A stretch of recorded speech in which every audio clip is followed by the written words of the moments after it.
Assalamualaikum warahmatullahi wabarakatuh. Selamat siang, salam sejahtera untuk kita semua.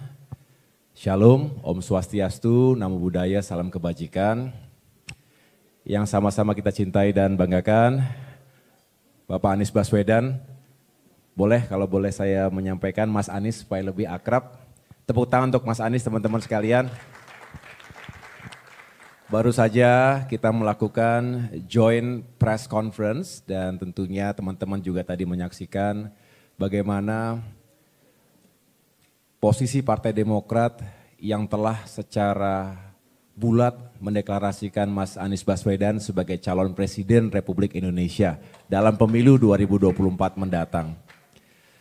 Dan sekarang berbeda, kita ingin ganti suasana. Kalau tadi mungkin formal, resmi, tetapi kali ini harapannya bisa lebih cair dan lebih egaliter. Tetapi tidak mengurangi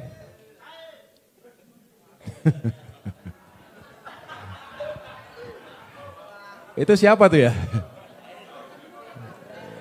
Oke.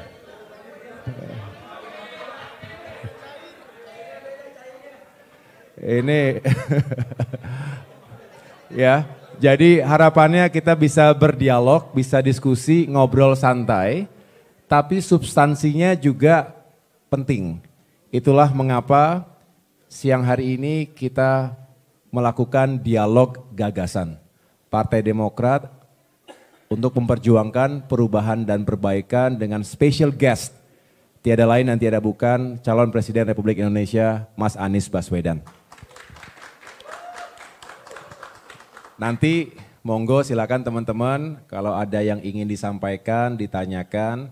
Tetapi sebelum kita memberikan kesempatan kepada Mas Anies untuk menyampaikan apa yang ada di pikirannya, apa yang menjadi kegundahan hati, dan apa yang kemudian mendorong dan menguatkan Mas Anies untuk kemudian maju sebagai calon pemimpin bangsa, sebagai calon presiden. Ini perlu kita ketahui bersama. Jangan sampai kemudian tidak ada gagasan-gagasan yang dianggap penting. Karena biasanya kita ini kalau sudah masuk ke tahun politik menjelang pemilu, habis-habisan hanya berbicara tentang politik praktisnya saja. Padahal pada akhirnya pemilu itu hadir, demokrasi itu hadir untuk mengejawantahkan, memanifestasikan gagasan-gagasan besar.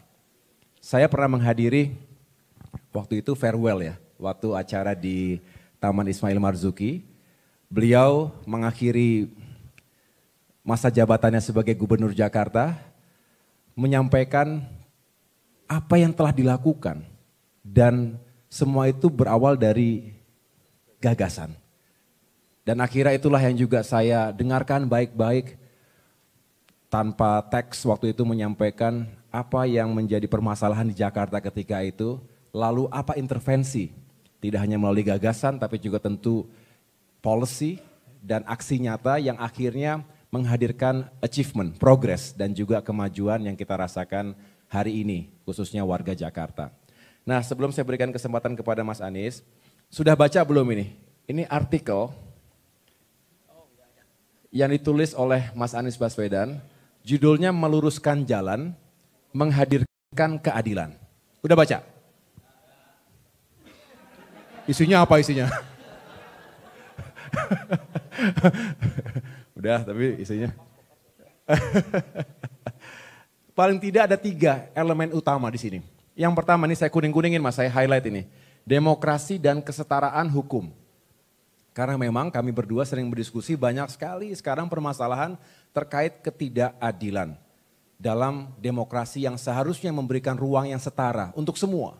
Kita juga tahu injustice is the mother of all problems. Ketidakadilan sumber masalah bangsa kita. Kemudian bicara tentang bagaimana demokrasi tidak boleh dianggap akan hadir selamanya. Taken for granted, harus diperjuangkan dan dirawat. Lalu yang justru menjadi sangat fundamental hari ini di bagian kedua dalam tulisan ini, ekonomi untuk semua. Nah ini yang juga selalu kami dengarkan, saya baru saja landing tadi malam dari Mamuju, Sulawesi Barat, sebelumnya dari Palu, Sulawesi Tengah, dan Mas Anies juga luar biasa, Masya Allah luar biasa. Keliling Indonesia menjumpai bukan hanya ribuan, belasan bahkan puluhan ribu masyarakat yang memang ingin sama-sama memperjuangkan perbaikan, perubahan dan perbaikan untuk negeri kita. Utamanya karena kehidupan ekonomi, daya beli yang menurun, harga-harga yang naik, sehingga bisa dikatakan kehidupan rumah tangga juga sangat berat akhir-akhir ini. Ini perlu intervensi kebijakan dan prioritas yang tepat. Kita ingin dengarkan bagaimana Mas Anies melihat economy for all. Bukan hanya untuk segelintir orang, hanya untuk segelintir kalangan saja. Apalagi kalau yang miskin makin miskin dan kita seperti diam saja tidak melakukan apapun. Dan yang terakhir di sini ada yang saya sangat suka, masyarakat guyup dan sejahtera. Jadi teman-teman sekalian kita tahulah, seringkali politik itu menghadirkan perseteruan, tetapi jangan sampai menjadi permusuhan. Nah, kita ingin Indonesia juga semakin hidupnya rukun, toleransi itu menjadi bukan hanya norma, tapi juga menjadi keyakinan bahwa bagaimana Indonesia bisa survive sampai kapanpun hanya karena kita bisa hidup toleran dan juga harmoni di antara perbedaan dan juga di atas keberagaman yang kita miliki. Kalau hidupnya guyup, sejahtera, kita semua happy, kita semuanya insya Allah Indonesia seperti yang kita sering deklarasikan bersama menjadi negara yang maju, Indonesia Emas 2045, mudah-mudahan bukan hanya menjadi mimpi besar tapi juga bisa kita capai bersama. Tidak berpanjang lebar, lebih baik kita mendengarkan langsung apa yang ingin diperjuangkan oleh Mas Anies Baswedan. Tentu kami Partai Demokrat, saya sendiri juga akan terus berusaha untuk melengkapi, menguatkan, dan mudah-mudahan tujuan itu bisa kita capai bersama-sama. Terima kasih. Silakan Mas Anies. Mas Ahe yang saya hormati, saya banggakan, terima kasih. Assalamualaikum warahmatullahi wabarakatuh. Selamat siang teman-teman jurnalis yang saya hormati. Alhamdulillah Mas Ahe, siang hari ini kita dapat kesempatan untuk ngobrol santai terkait tema yang sebetulnya substansial. Dan tepat sekali apa yang dikerjakan oleh Pak Ketum, bahwa ketika kita bersama-sama memulai sebuah perjalanan bersama, maka yang digelar adalah percakapan gagasan. Yang digelar hari ini percakapan gagasan ke depan. Karena memang sesungguhnya Republik ini didirikan dengan gagasan. Republik ini dirancang oleh orang-orang terdidik di masanya yang memiliki pandangan jauh ke depan, wawasan yang amat luas, bacaan yang amat dalam tentang bagaimana sebuah masyarakat yang perlu dituju oleh bangsa ini. Jadi berbicara tentang gagasan itu bukan barang baru. Berbicara tentang gagasan itu dari mulai awal perjalanan Republik ini. Justru kita sekarang ini merasa perlu mengedepankan kembali gagasan. Karena seakan-akan dalam periode yang cukup panjang kita tidak banyak berbicara tentang gagasan. Nah, ini sebuah forum yang luar biasa. Terima kasih Mas AHY bahwa dikhususkan berbicaranya tentang gagasan. Nah, saya jadi mau cerita sedikit tentang Jakarta. Kami selalu mengatakan prediktor terbaik untuk masa depan adalah rekam jejak masa lalu. Kebijakan yang dilakukan kemarin itulah prediktor untuk kebijakan yang dilakukan ke depan. Kami kemarin ketika mendapatkan amanat di Jakarta, maka semua kegiatan yang kita lakukan di Jakarta itu memiliki 3 fase. Satu adalah gagasan, diturunkan menjadi kedua narasi, narasi diterjemahkan ketiga menjadi karya. Karya itu bentuknya kebijakan, bentuknya adalah program, hal-hal yang bisa dilihat oleh mata dan sebagian tidak bisa dilihat. Karena bentuknya adalah program-program kesejahteraan. Jadi 3 ini gagasan, narasi, karya. Gagasan itu tidak muncul dari perenungan. Gagasan tidak muncul dari meditasi. Gagasan muncul dari interaksi. Interaksi dengan problematika yang ada di masyarakat. Dari situlah muncul gagasan. Sehingga saya sering sampaikan bahwa inspirasi untuk kegiatan-kegiatan dan program itu bukan perenungan, tapi justru dari interaksi bersama masyarakat. Saya berkali-kali sampaikan Mas Haye, di masa kampanye, berkeliling bertemu dengan masyarakat, yang terlihat itu adalah kita memaparkan, kita menyampaikan. Yang tidak terlihat adalah kita mendapatkan masukan, observasi, menjalani, yang kemudian itu menjadi feedback. Karenanya saya sering sampaikan perjalanan ini seperti perjalanan spiritual. Karena di situ kita mendapatkan begitu banyak feedback, bukan saja yang terkait dengan pikiran, tapi juga menangkap rasa, menangkap semangat, menangkap nuansa, yang itu semua hanya bisa ditemukan ketika kita berinteraksi langsung dari satu tempat ke tempat lainnya. Seperti juga ketika dulu kita di Jakarta. Nah, jadi teman-teman sekalian yang saya hormati, dari karya yang dihasilkan itu tidak lepas dari gagasan. Karya tidak bekerja sendirian.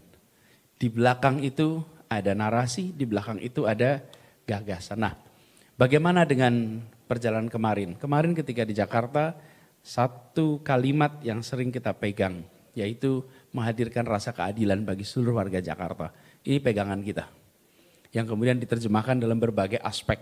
Dari mulai aspek untuk pangan, sampai aspek pada pendidikan. Dari aspek geografis, wilayah yang berada di daratan Jakarta, dan wilayah yang berada di kepulauan, sampai kepada aspek usia. Mereka yang berusia lanjut dengan mereka yang berusia balita. Ini adalah range masyarakat yang harus kita jangkau semuanya. Nah, jadi dengan dasar itulah, maka ke depan, tadi sudah disampaikan sebetulnya sama Mas Ahaye, 3 butir utama ini Mas. 3 butir utama gagasan. Dan kalau kita lihat konteksnya, saya beri konteks globalnya dulu. Dunia sekarang itu mengalami 3 tantangan besar dunia nih. Dan Indonesia adalah warga dunia nomor 4 terbesar. Jadi kita ini pelaku raksasa di dunia. Satu adalah tentang sustainability, environmental challenge, climate change, itu nomor 1. Yang kita hadapi di seluruh dunia. Kita menyadari global warming ini telah membuat suhu global ini meningkat bisa sampai 3 sampai 3,5 derajat Celcius. Sebabnya banyak, kita tidak analisa ke situ. Kemudian problem kedua adalah kesenjangan ekonomi. Gap antar negara sudah makin tipis gapnya, tapi gap di dalam negara mengalami pelebaran. Ini fenomena dunia. Yang ketiga adalah pendewasaan demokrasi. Ini 3 masalah yang kita hadapi di berbagai tempat di dunia. Nah, saya tidak ingin membahas di situ, tapi kita beroperasi di dalam lingkungan hidup yang ada masalah, dalam ketimpangan yang kita juga punya problem, dan yang ketiga di dalam maturing demokrasi, menjaga kematangan demokrasi. Apa PR kita? Ada banyak. Karena itulah kalau dibilang sebagai gagasan ke depan, maka saya akan sampaikan sebagian yang sudah dikutip di artikel itu. Pertama adalah tentang bahwa demokrasi ini tidak bisa taken for granted. Tadi di dalam sambutan kami juga sampaikan bahwa menjaga demokrasi itu adalah tanggung jawab kita semua. Dan kita berharap MK juga ikut menjaga demokrasi kita. Partai politik menjaga demokrasi kita. Masyarakat pun menjaga demokrasi kita. Nah, ini pertama. Kemudian yang kedua adalah terkait dengan ekonomi untuk semua. Kita menginginkan pertumbuhan ekonomi yang berkualitas. Pertumbuhan ekonomi itu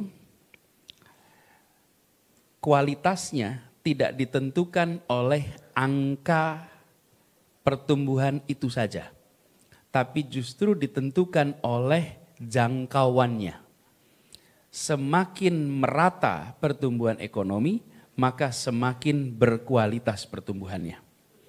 Semakin tidak merata, maka semakin rendah pertumbuhan ekonomi itu kualitasnya. Jadi kalau pertumbuhan ekonomi kita tinggi, kita senang. Tapi lebih senang lagi kalau rumah tangga merasakan pertumbuhan itu. Karena kita sering menemukan kenyataan, sebuah daerah pertumbuhan ekonominya sangat tinggi, tetapi warga di daerah itu tidak mengalami peningkatan kesejahteraan. Ini contoh bagaimana kualitas pertumbuhan itu tidak ditentukan oleh angkanya saja, tapi justru oleh pemerataannya. Nah, kami melihat kualitas pertumbuhan ini harus ditingkatkan. Isunya adalah soal kesetaraan ekonomi yang harus menjadi bagian dari pertumbuhan ekonomi. Kami sering sampaikan kita ingin agar yang besar tambah besar, yang kecil tambah besar. Jangan sampai kita sebaliknya. Kalimatnya kira-kira begini, membesarkan yang kecil tanpa mengecilkan yang besar. Biar yang besar tumbuh juga. Jangan dimusuhi, jangan dikecilkan. Karena dia akan bisa menjadi mesin penggerak. Tapi yang kecil jangan terus-menerus jadi kecil. Kemudian di dalam aspek ini kami melihat perlunya pertumbuhan ekonomi yang memperhitungkan dengan serius kondisi ekologi. Ekonomi dan ekologi berasal dari akar kata yang sama. Yang satu oikos nomos, yang satu oikos logos. Dan ini harus kembali bersinambung. Karena itu kita merasa penting secara serius menempatkan ekologi sebagai bagian penting dari peningkatan kesejahteraan, peningkatan kondisi perekonomian. Kita mengalami betapa pertumbuhan ekonomi tinggi, tapi kerusakan lingkungan tinggi, ujungnya masyarakat mengalami penderitaan. Kemudian yang ketiga adalah masyarakat yang guyup, masyarakat yang sejahtera, dan guyup ini bagi bangsa kita memang amat penting. Kita memiliki keragaman yang luar biasa. Keragaman ini adalah karunia ilahi, indah karunia Tuhan, tetapi bersatu adalah pilihan manusia. Kita yang harus menentukan, kita yang harus mengikhtiarkan. Kalau beragamnya itu sudah otomatis. Karena itu saya sering sampaikan, latar belakang itu tidak bisa dipersatukan. Karena latar belakang kita berbeda-beda. Tapi tujuan bisa kita persatukan. Tujuan kita adalah menghadirkan rasa keadilan, dan karena itu keragaman harus diimbangi dengan rasa kesetaraan.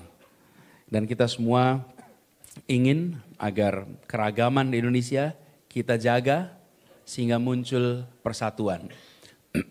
Saya ingin sampaikan bahwa yang disebut sebagai kedamaian di dalam keragaman itu tidak ditandai dengan tiadanya konflik, tidak ditandai dengan tiadanya kekerasan, tapi ditandai dengan hadirnya rasa keadilan. Itulah yang menjadikan kedamaian yang sesungguhnya. Bukan kedamaian yang semu. Kedamaian yang semu itu bisa dihadirkan oleh rasa takut. Karena ada yang menjaga di situ muncul kedamaian.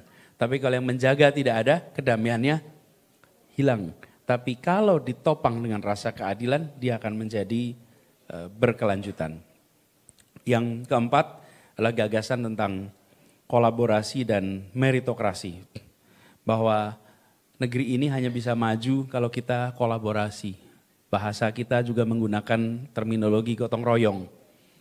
Kita menjadi mitra antar masyarakat, masyarakat dengan pemerintah, pemerintah dengan swasta, swasta dengan masyarakat. Segitiga ini dibangun untuk sebuah kolaborasi yang luar biasa. Dan dalamnya ada prinsip meritokrasi, di mana prestasi mendapatkan penghargaan, kinerja mendapatkan proporsi apresiasi yang cukup. Dengan begitu, maka negeri ini akan terus-menerus bisa maju karena mereka yang mendorong kemajuan terus-menerus diberikan kesempatan untuk bergerak lebih jauh lagi. Dan yang ketiga yang kelima adalah gagasan ke depan. Kalau disebutkan ada dua unsur politik kita ke depan. Politik berdasarkan gagasan dan rekam jejak. Dan kedua, politik persatuan dan keadilan. Itulah politik yang kita rencana ingin jalankan.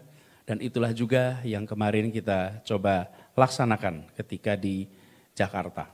Jadi harapannya dengan begitu Indonesia kita bisa terus mengalami peningkatan kemajuan terus-menerus.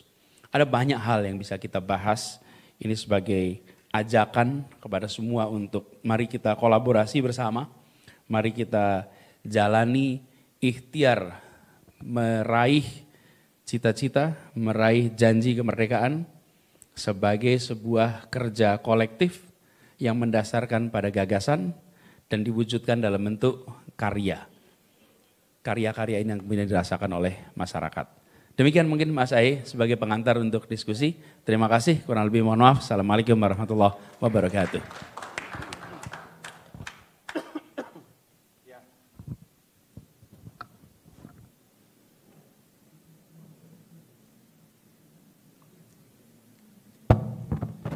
Terima kasih Mas Anies yang telah menjelaskan, mengelaborasi pikiran-pikiran besar, gagasan-gagasan besar. Walaupun sebetulnya prinsipnya sudah dijalankan dengan baik selama beliau memimpin Jakarta. Hanya tentu skopnya akan diekstrapolasi menjadi Indonesia secara keseluruhan. Bicara Jakarta sebagai sebuah miniatur Indonesia penuh dengan keberagaman, kompleksitas, dinamika, tidak pernah tidur. Tetapi bicara Indonesia tentu kita juga sangat meyakini betapa besarnya negeri kita dengan berbagai tantangan dan permasalahan, tetapi juga begitu banyak peluang dan potensi yang bisa kita kapitalisasi bersama untuk kemajuan negeri dan juga kesejahteraan rakyat. Jadi apa yang tadi disampaikan oleh Mas Anies ini merupakan prinsip-prinsip yang sangat mendasar, yang sangat fundamental, yang bagi pemimpin siapapun menurut saya jika mengaplikasikan spirit ini, insya Allah bisa sukses dan bisa mencapai progres yang nyata. Rasanya lebih baik kita langsung saja kepada teman-teman jurnalis. Ini sudah seratusan orang yang hadir ini Mas Anies. Dari berbagai media mainstream tentunya ya, stasiun televisi, kemudian juga media online, dari radio, dan lain sebagainya. Yang jelas ini kredibel semuanya Mas, nggak ada yang abal-abal di sini. Bisa dipertanggungjawabkan. Tentunya kita ingin juga menghadirkan gagasan-gagasan, harapan-harapan atau aspirasi, bahkan pertanyaan yang ingin diutarakan pada forum ini. Kami persilahkan, nanti mohon teman-teman bisa menyampaikan nama dan dari mana medianya. Silakan, Mas Zaki bisa membantu saya untuk, oke.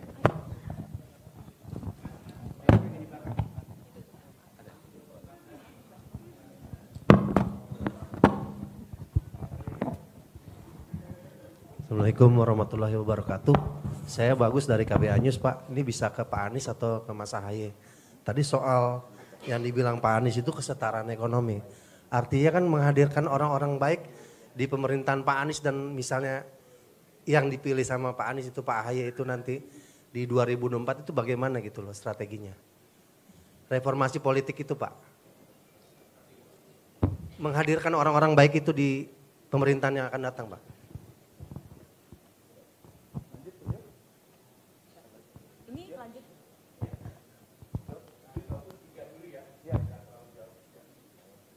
Izin Pak, Rio dari CNN TV. Tadi mendengarkan apa yang dijelaskan oleh Pak Anies, saya fokus kepada pendewasaan demokrasi ya Pak.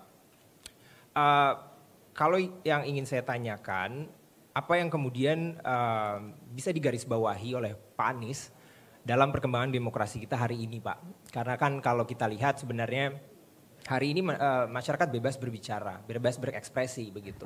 Tapi satu problem yang kita hadapi sekarang adalah bagaimana suara itu tidak diimplementasikan dalam sebuah kebijakan. Termasuk dalam ketika kita mengesahkan KUHP itu juga mendapat sorotan yang begitu kritis dari global begitu Pak. Nah, dari pendewasaan demokrasi ini tentu itu menjadi sebuah gagasan yang baik. Tapi kemudian kita ingat bahwa ini dalam politik gagasan yang baik itu juga dapat dipandang oleh lawan politik ini menjadi sebuah hal yang berlawanan begitu Pak. Nah artinya yang ingin saya tanyakan bagaimana jika nanti Pak Anies memimpin itu sebagai konkretnya apa yang kemudian kita bisa pegang dalam kebijakan misalkan yang akan Pak Anies bawa dalam pendewasaan demokrasi kita ke depan Pak. Terima kasih. Yang perempuan nggak ada nih? Nggak ada, oke. Nah, ini dari sini dulu deh gantian. Tes.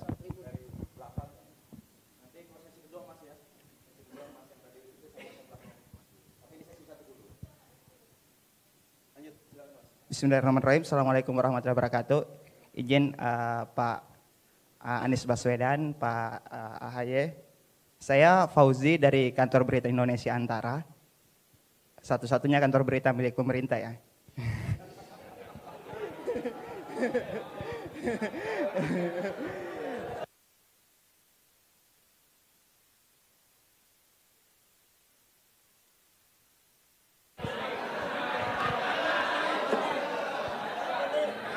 Langsung mati tuh.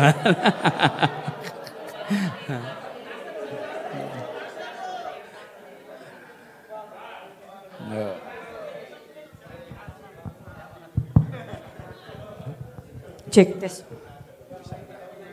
Ya, boleh. Maaf, mungkin persoalan teknis ya. Izin, saya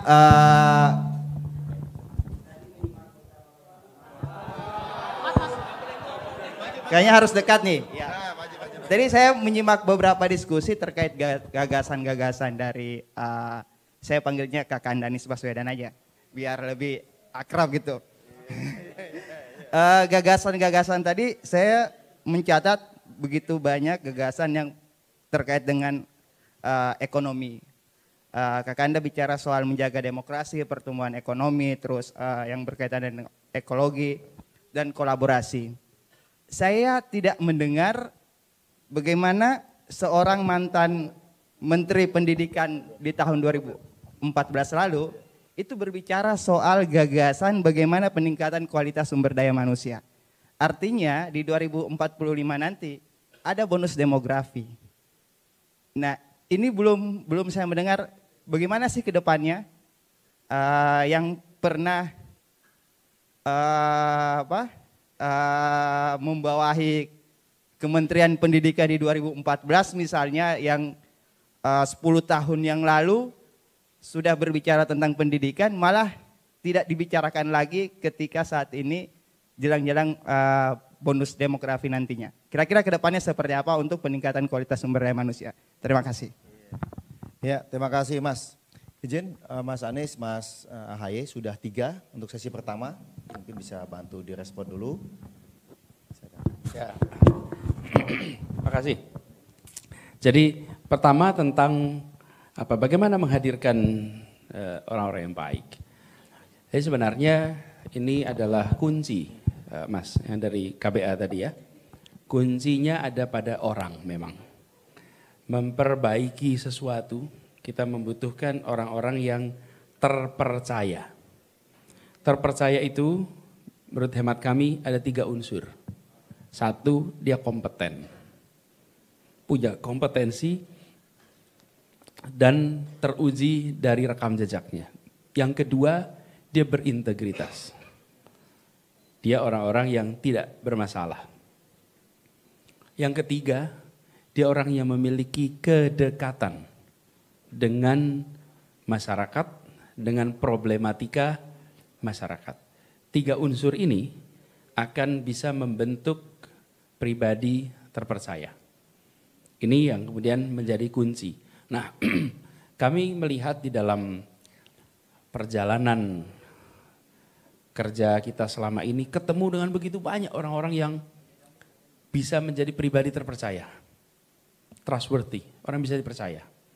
Seringkali mereka-mereka yang memiliki 3 ini malah tidak mendapatkan kesempatan untuk untuk negara memanfaatkan kompetensinya, integritasnya, kedekatan masyarakatnya bagi orang banyak. Justru di sini peran negara. Negara harus bisa memberikan ruang kepada mereka agar mereka ikut di dalam pengelolaan urusan-urusan masyarakat supaya dirasakan manfaatnya oleh masyarakat dengan baik. Mekanismenya banyak sekali yang bisa dipakai. Ada supply dari partai, ada supply dari private sector, ada supply dari akademis, ada supply dari NGO, ada supply dari think tank, ada banyak sekali nih supplier ini. Yang kemudian nantinya kita uji dengan 3 hal tadi. Gitu ya, Mas, yang pertama.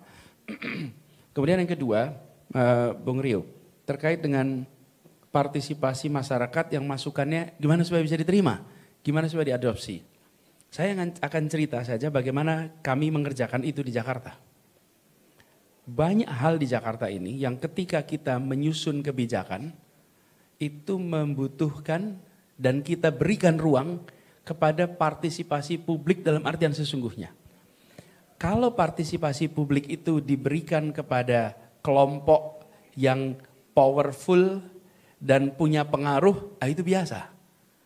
Tapi kalau diberikan kepada mereka yang biasanya tidak didengar, biasanya dilewatkan, itu baru yang menurut kami unik. Saya beri contoh, penataan di Jakarta untuk kampung-kampung. Itu melibatkan warga kampungnya. Nomor 1 warga kampungnya. Yang kedua melibatkan NGO yang terlibat di wilayah itu. Melibatkan think tank yang banyak bekerja di situ. Yang ketiga melibatkan pakar di bidang tersebut. Yang keempat melibatkan fasilitator dan kemudian baru pemerintah.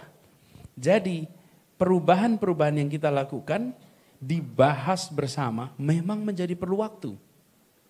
Tapi inilah sebuah proses yang menjaga keguyuban.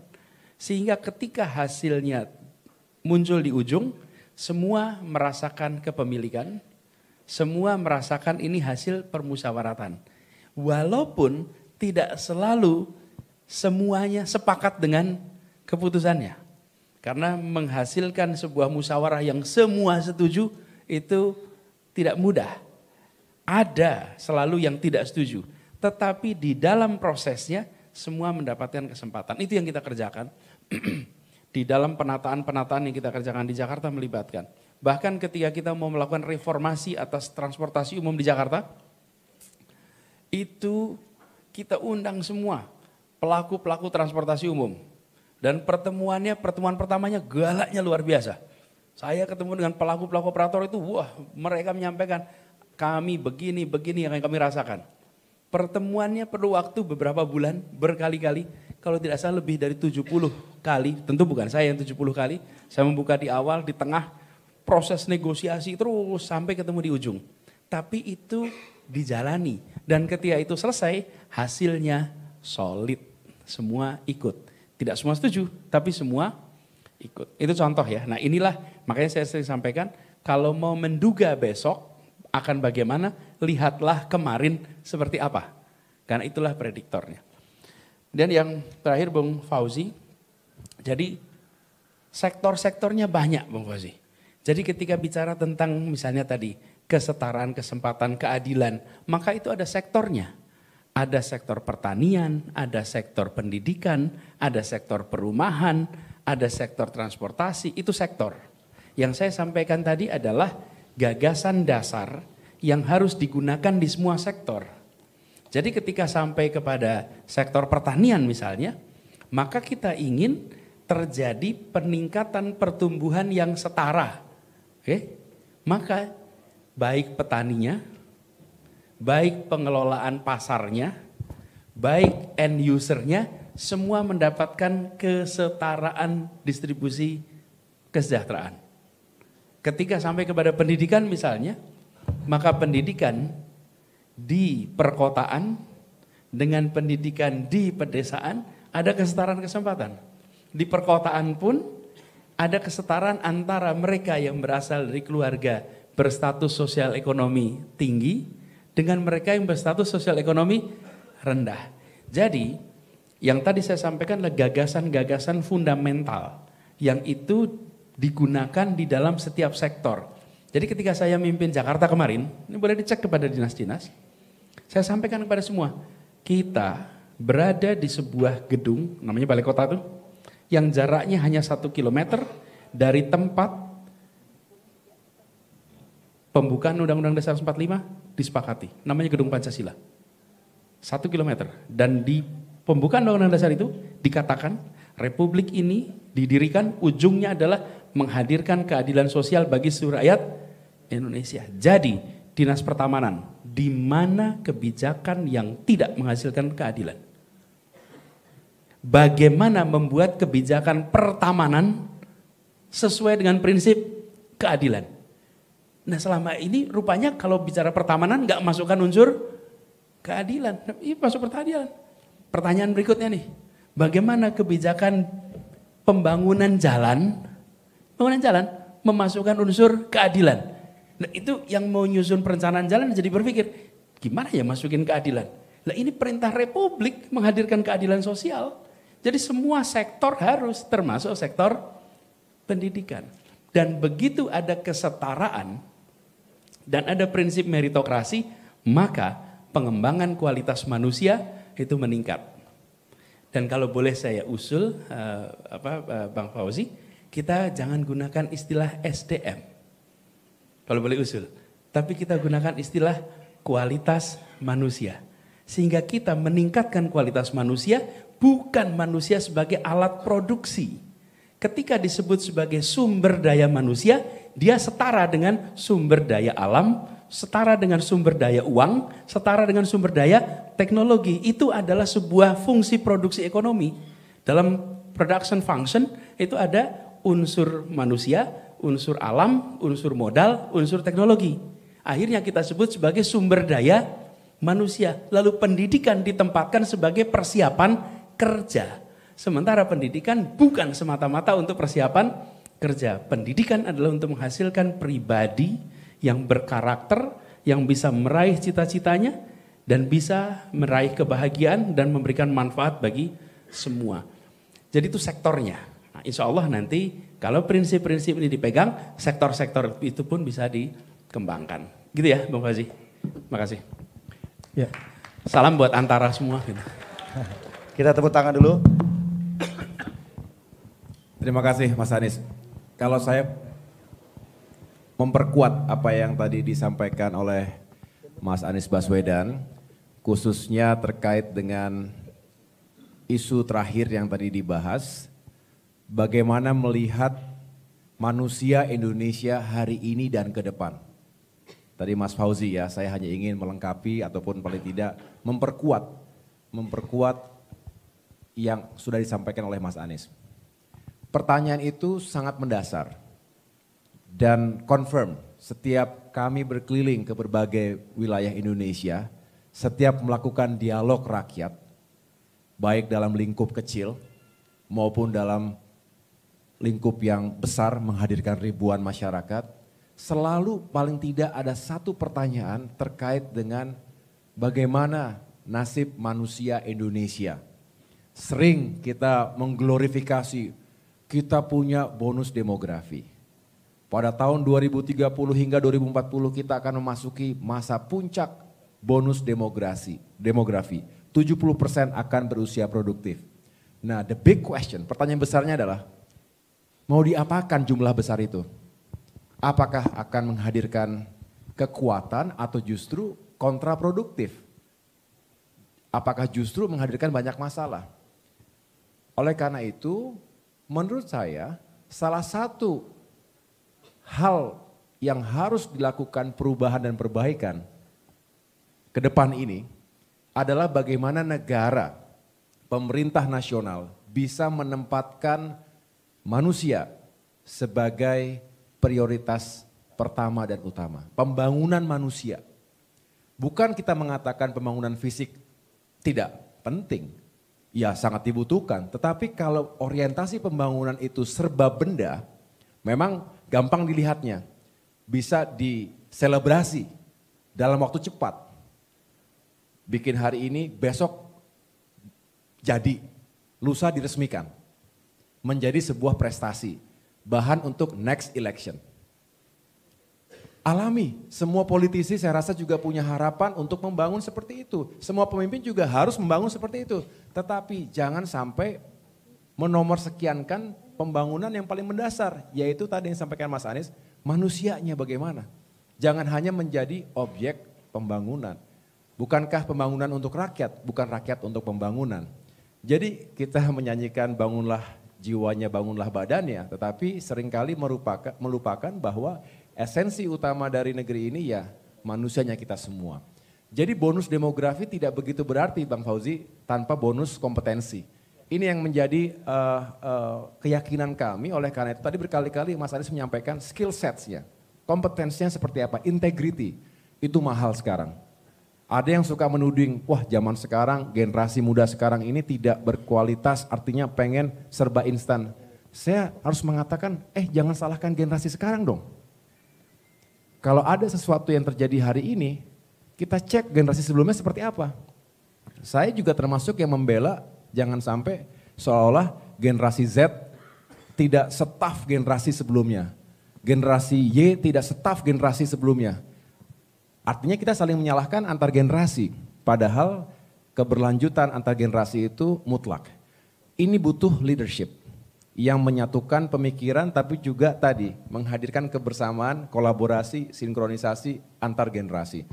Nah kemudian kalau kita melihat, jauh kita coba, Bang Fauzi umurnya berapa sekarang? 30? 33. Tahun 2045 usianya berapa? Insya Allah umur panjang. Berapa? 50-an ya? Kalau yang gondrong nih umurnya berapa? 26. Suaranya bass juga ya. 26. 26 tahun 2045 umur berapa? 39. Hah? 38. 40-an lah ya. Ya artinya teman-teman sekalian nanti insya Allah 2045 yang akan memimpin dan mengawaki negeri ini.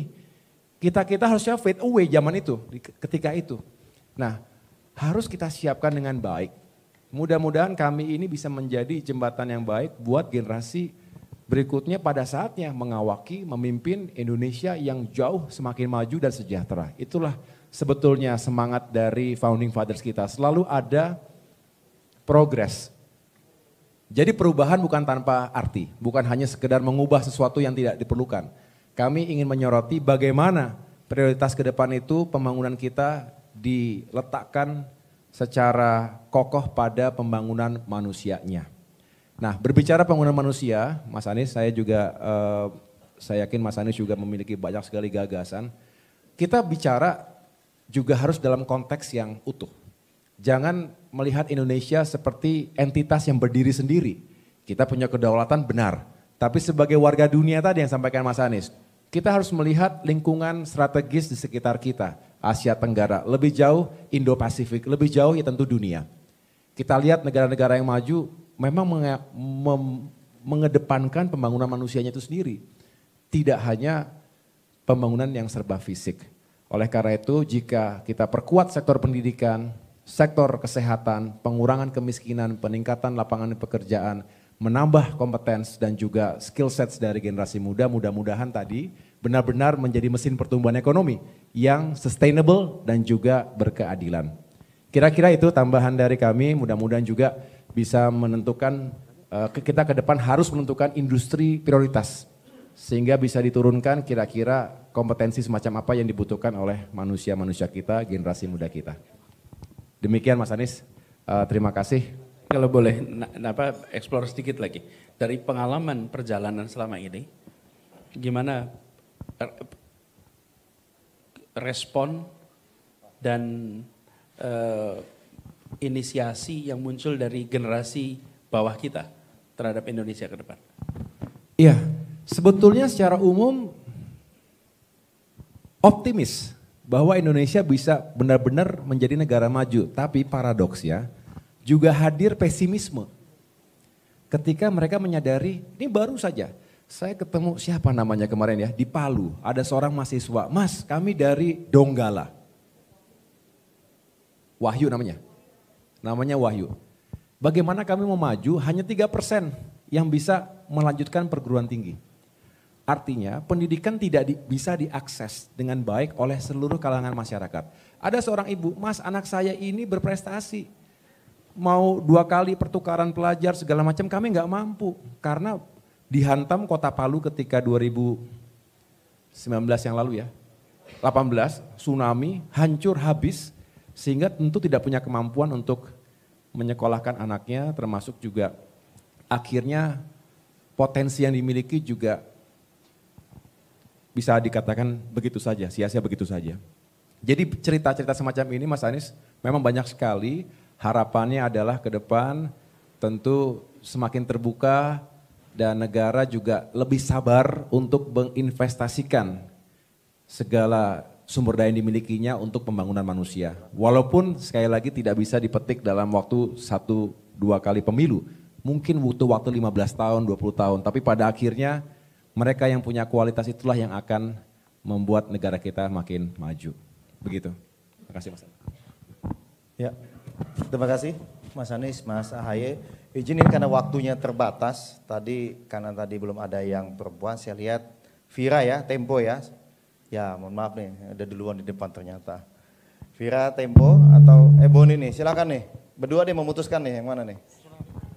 Hah? Titip ke aku aja Mbak. Pendek ya, pendek aja. Izin, ini apakah?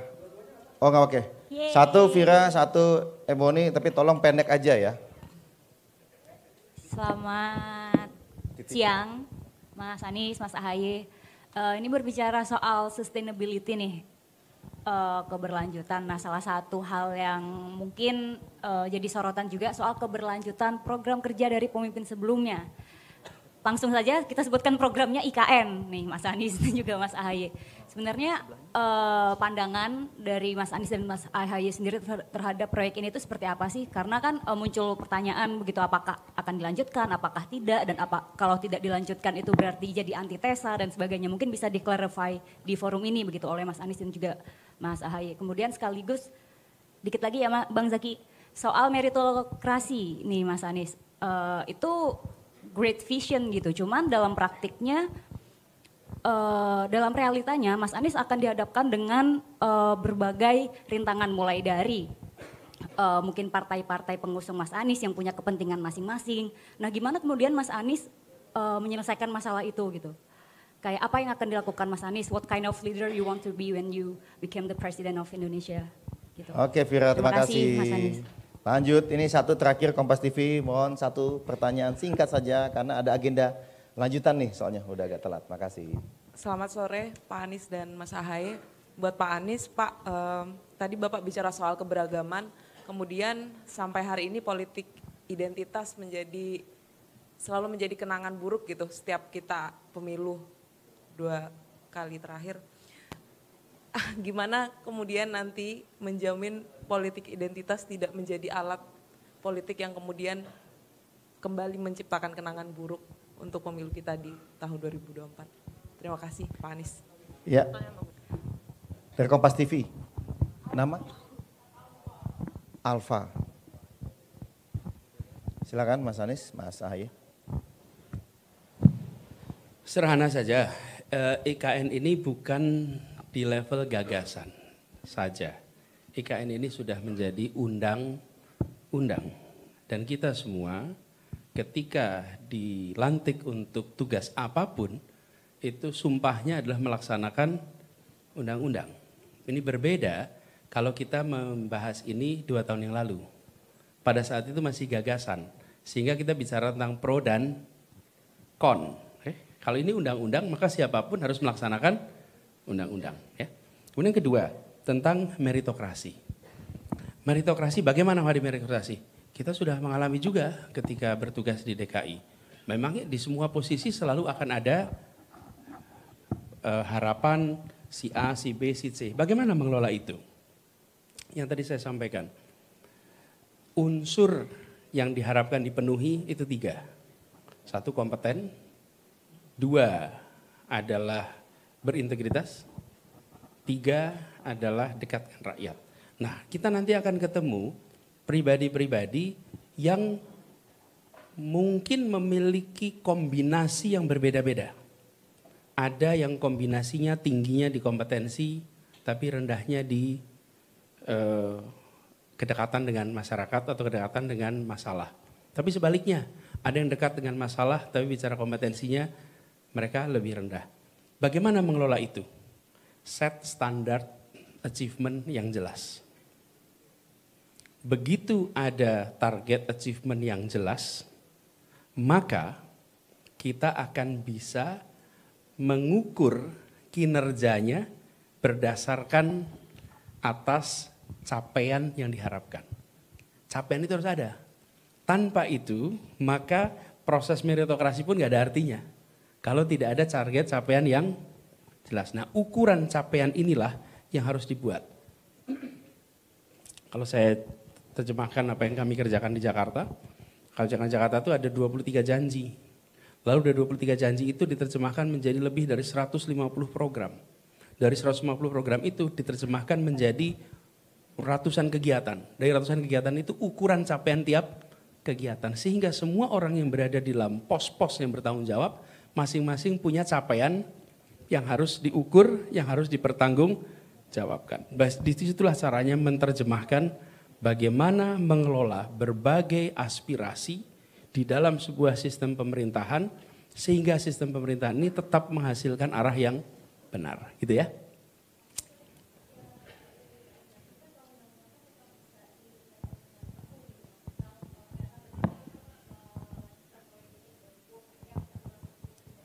Pada fase ini kita laksanakan undang-undangnya aja dulu.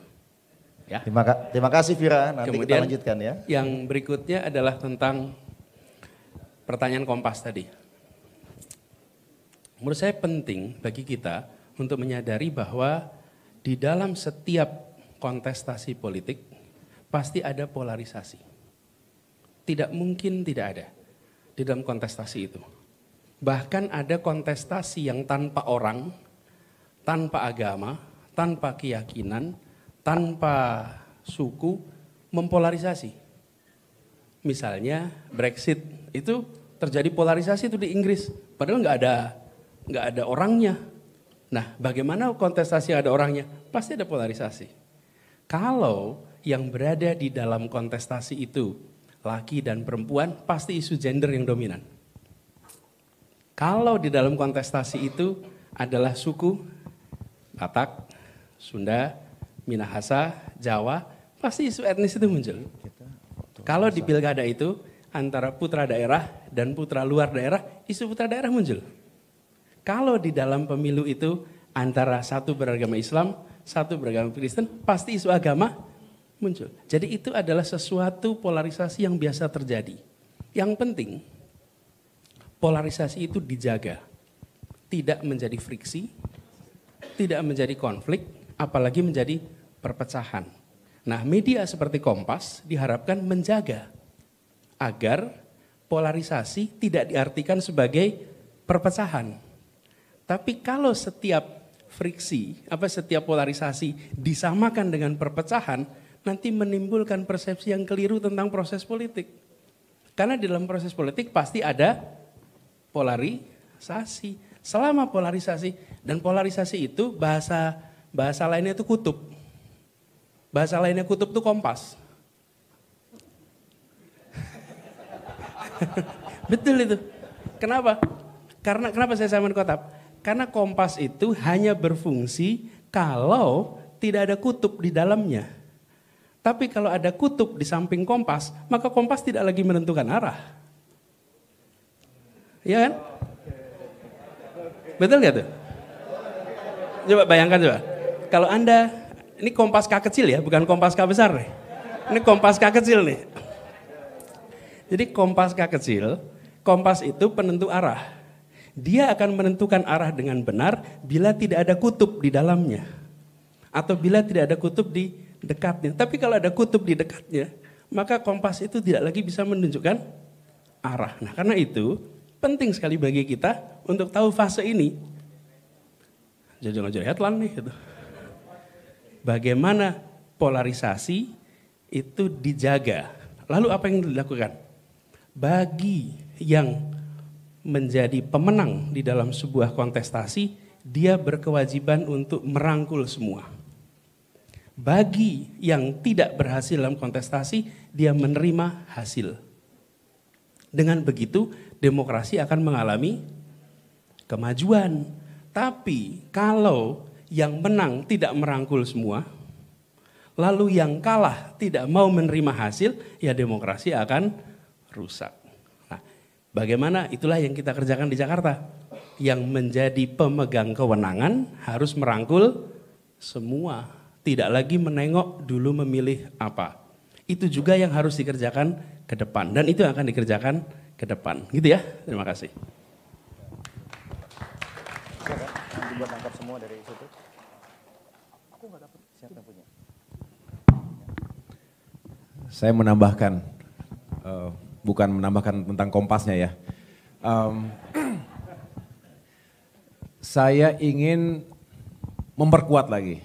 Kan tugasnya memperkuat kita. Perubahan dan perbaikan intinya begitu. Nah, yang kita bahas sekarang adalah lagi-lagi demokrasi kita yang menurun kualitasnya. Udah deh, kita nggak perlu lagi menggunakan diksi yang lain. Terjadi kemunduran demokrasi di Indonesia.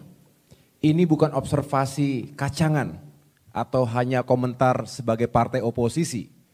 Walaupun kami punya hak untuk melakukan observasi juga dan penilaian sekaligus feedback secara konstitusional. Tetapi ini juga menjadi observasi kalangan internasional. Kita juga tidak harus mengatakan apa yang mereka sampaikan dan nilai itu adalah selalu benar. Ya tidak juga harus begitu. Tetapi apa iya sebagai warga dunia kita tidak mendengarkan pandangan dan feedback dari sejumlah negara. Negara barat juga banyak yang kacau demokrasinya hari ini. Amerika Serikat sendiri, negara-negara di Eropa banyak yang nggak bisa jadi contoh demokrasi yang baik.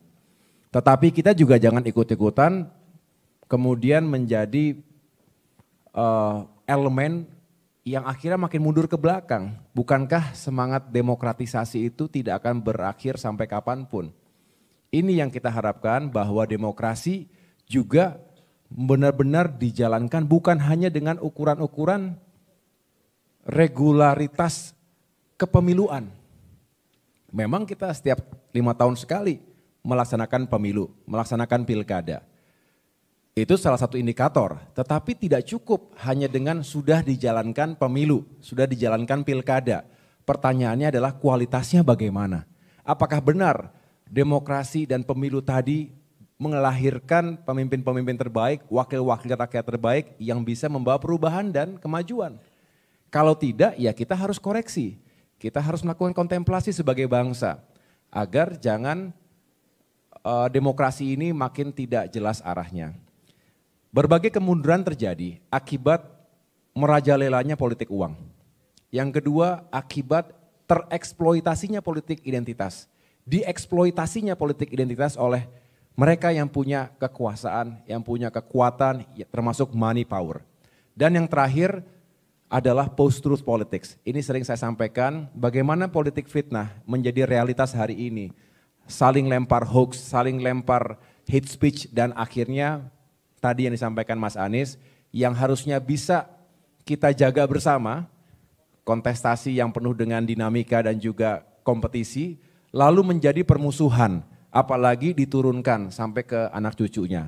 Ini semua berbahaya, mari sama-sama, saya berharap nih teman-teman media yang kredibel ini, kita sama-sama jaga. Jangan sampai demokrasi kita terus menurun kualitasnya, jangan sampai kita terpecah belah.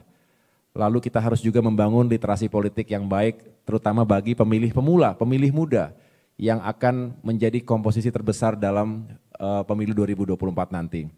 Mudah-mudahan kita yang punya tanggung jawab secara moral untuk mencegah perpecahan itu benar-benar bisa menyampaikan suaranya. Jangan sampai kita kalah dengan buzzer. Buzzer politik yang memang tugas dan misinya adalah membuat kekacauan dan juga merusak persatuan di antara kita. Bahaya, cost-nya terlalu tinggi, konsekuensinya bukan hanya 5 tahun, 10 tahun, tapi juga bisa 1 generasi, 2 generasi. Saya pikir itu ya, Mas Anies, terima kasih sekali lagi. Ini luar biasa, tepuk tangan untuk Mas Anies Baswedan. Terima kasih berkenan menjadi special guest dalam dialog gagasan Partai Demokrat memperjuangkan perubahan dan perbaikan. Mudah-mudahan ke depan ada kesempatan yang lain, kita bisa berdiskusi lagi, berdialog lagi. Terima kasih pada teman-teman wartawan, para jurnalis yang telah hadir dalam acara siang hari ini. Terima kasih Mas Anies. Wassalamualaikum warahmatullahi wabarakatuh.